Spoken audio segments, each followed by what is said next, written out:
আসসালামু আলাইকুম আপু, বাচ্চা নিয়ে কই যাচ্ছেন? ভাই চাকরির জন্য গেছিলাম, বাচ্চার কারণে মানে চাকরিতে নিতেছে না আর কি। তো এর বাসায় আগে আসেন না কেন? বাসায় তেমন কেউ নাই দেখার জন্য। ও, আমাদেরকে 2-3 মিনিট সময় দেওয়া যাবে?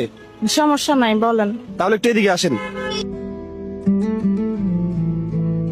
গার্মেন্টসে যারা চাকরি করে তারা তো এক একজন এক এক কষ্টে চাকরি করে, তো আপনি কি জন্য আসছেন? আমি আসছি, বাচ্চার পড়ালেখা বন্ধ হয়ে গেছে, তারপরে হাজবেন্ডের কোমর হাড্ডি হয়ে গেছে গা, তারপরে আরো বিভিন্ন রকমের সমস্যা আছে।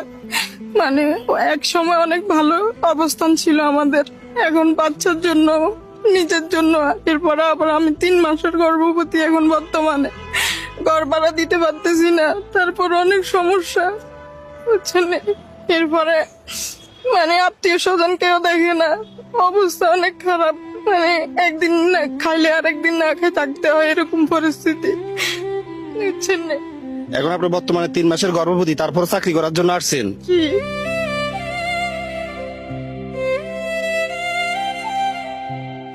বাচ্চার নাম কি? ওমর আল ফারাবি। ও, কিউট একটা বাচ্চা। এ লেখাপড়া করে না? মাদ্রাসায় ভর্তি করাছিলাম টাকার জন্য, মাদ্রাসায় পাঠাইলে ওনারা টাকা চায়, বলছি যে এমনিতে পড়ান, এমনিতে পড়াইতে চায় না। নিজের মা বাপ ভাই বোন সবাই মানে মুখ ফিরে নিছে। যতদিন টাকা পয়সা ছিল, সবকিছু ছিল, ততদিন সবাই আসিল পাশে, এখন কেউ পাশে থাকে না, কেউ নাই।